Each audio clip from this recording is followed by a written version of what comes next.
இன்னைக்கு நம்ம ரெட்ரோ ரெசிபீஸ்ல ரொம்ப ஹெல்த்தியான பிரேக்ஃபாஸ்ட் ஃப்ரூட் சலாட் எப்படி பண்றதுன்னு பார்க்கலாம். அதுக்கு முன்னாடி சேனலை சப்ஸ்கிரைப் பண்ணிக்கோங்க. ரொம்ப ஈஸியா கிடைக்கக்கூடிய இந்தியன் ஃப்ரூட்ஸ் தான் நான் இன்னைக்கு எடுத்திருக்கேன்.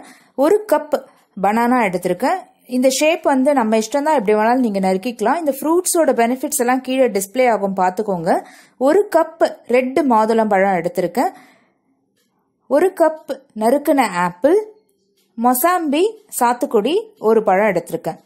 ரொம்ப பழுக்காத ரொம்ப காயும் இல்லாத மாதிரி ஒரு கொய்யாவையும் நான் நறுக்கி சேர்த்திருக்கேன். அப்புறம் முளைவிட்ட பாசி பயிரை சேர்த்திருக்கேன். இதோட காம்பினேஷன் சூப்பரா இருக்கும், ஃப்ரூட்ஸோட ட்ரை பண்ணுங்க. இப்ப ஃப்ரூட் சலாடுக்கான ட்ரெஸ்ஸிங்க ப்ரிப்பேர் பண்ணிடலாம். நான் 3லேருந்து 4 பேரிச்சம்பழத்தை சின்ன சின்னதா நறுக்கி எடுத்திருக்கேன்.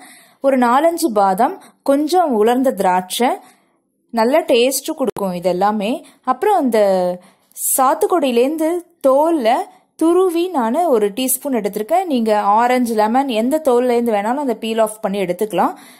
நல்ல பொடி பொடியா நறுக்கின புதினா இலைய 1 டீஸ்பூன் சேர்த்திருக்கேன். நுணுக்கி எடுத்த சோம்பு 1 டீஸ்பூன், லெமன் ஜூஸ் 1 டீஸ்பூன் எடுத்திருக்கேன். இது எல்லாமே வந்து எக்ஸ்ட்ரா ஃப்ளேவரும் சூப்பராகவும் இருக்கும், ஃப்ரூட்ஸ் எதுவும் கலர் மாறாம இருக்கும். ஃபைனலா தேன் 1 டீஸ்பூனு எடுத்திருக்கேன். நல்லா கலந்து விட்டுக்கலாம். சாஸ் ரெடி ஆயாச்சு. இப்போ அந்த ட்ரெஸ்ஸிங்கை நான் இந்த கட் பண்ணி வச்சிருக்க ஃப்ரூட்ஸ்ல சேர்த்துட்டேன். நல்லா மிக்ஸ் பண்ணிக்கலாம். அந்த தேனும் லெமன் ஜூஸும் எல்லா இடத்துலையும் படுற மாதிரி நம்ம நல்லா மிக்ஸ் பண்ணிக்கலாம். எக்ஸ்ட்ரா ஃப்ளேவர் மட்டும் இல்லாம ஆப்பிள் அந்த மாதிரி பழம் வந்து கலர் மாறாம இருக்கிறதுக்கு அது ஹெல்ப்ஃபுல்லா இருக்கும். ஸோ லெமன் ஜூஸ் மட்டும் அவாய்ட் பண்ணிடாதீங்க. அதே மாதிரி ஏதாவது ஒரு சிட்ரஸ் ஃப்ரூட்ஸோட தோலை பீல் பண்ணி எடுத்துக்கோங்க. நல்ல taste. The best breakfast ready ஆயாச்சு. இந்த ஃப்ரூட் பிளாஷை நீங்க வாரத்துல 2 நாள் சாப்பிடுங்க.